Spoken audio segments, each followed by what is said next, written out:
Allô tout le monde? Aujourd'hui, ça va être l'Évangile de Jésus-Christ selon saint Luc, chapitre 19, les versets 41 à 44. Alléluia, Alléluia, Alléluia, Alléluia. Gloire à toi, ô Seigneur. En ce temps-là, lorsque Jésus fut près de Jérusalem, voyant la ville, il pleura sur elle en disant, « Ah, si toi aussi tu avais reconnu en ce jour ce qui donne la paix, mais maintenant cela est resté caché à tes yeux.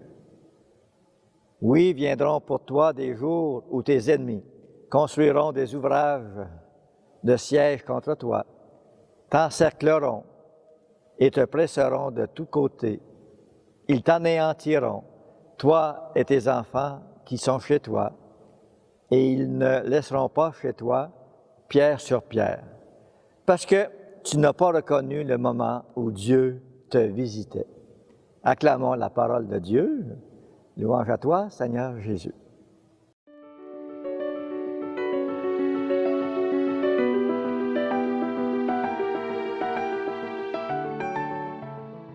Jésus regrette la fermeture du cœur du peuple élu qui est Israël. Israël qui n'avait pas le temps de lui ouvrir la porte de son cœur. Jérusalem était trop affairée, trop satisfaite d'elle-même.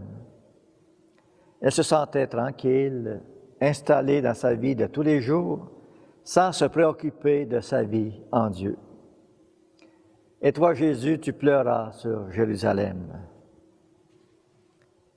Jérusalem qui ne voulait pas de problème.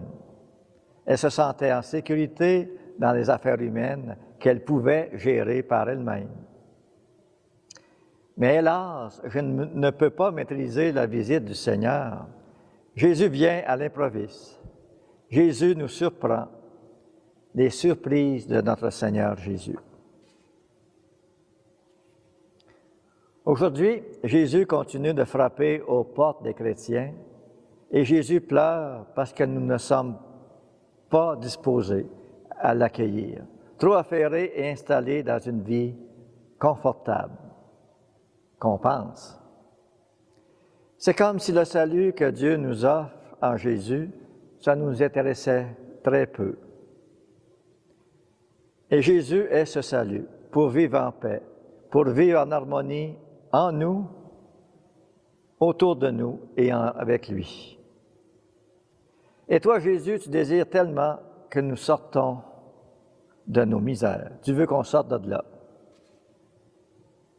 Jésus, tu pleures car tu veux apporter la joie, la conversion.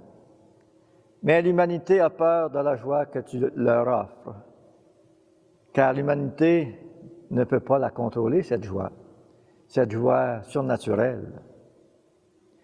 C'est comme si l'humanité a peur d'être sauvée par la route des surprises du Seigneur.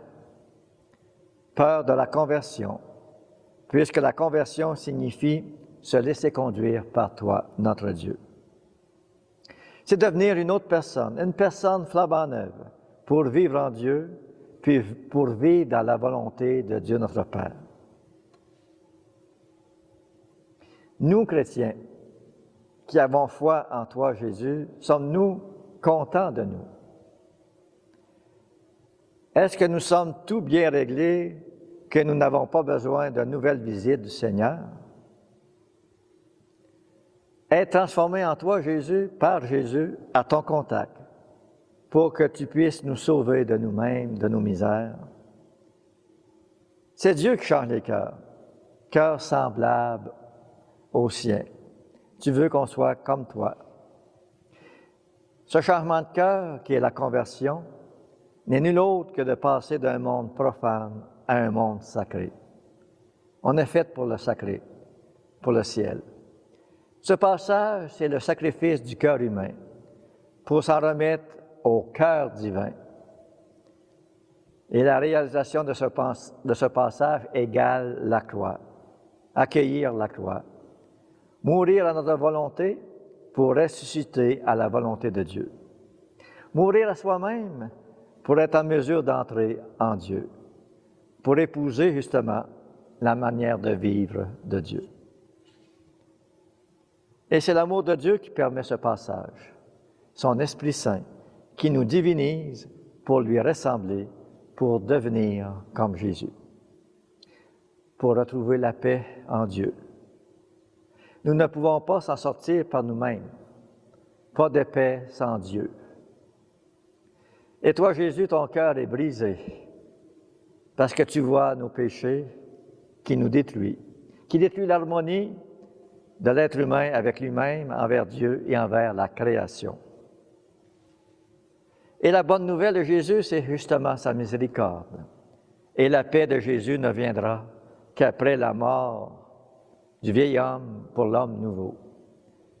C'est l'unification de notre être, de tout notre être, et après vient la paix seule que Jésus-Christ peut nous donner. Une paix inimaginable. C'est la résurrection de l'homme nouveau en Dieu. Et c'est le temps de s'ouvrir vraiment à la visite de Dieu, car c'est lui notre paix avec un grand P. Grâce à toi, Jésus, nous avons maintenant accès à Dieu notre Père, à notre demeure éternelle. Amen.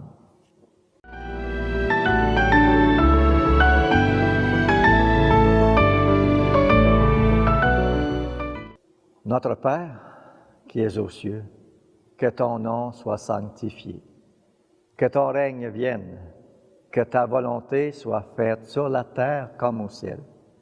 Donne-nous aujourd'hui notre pain de ce jour.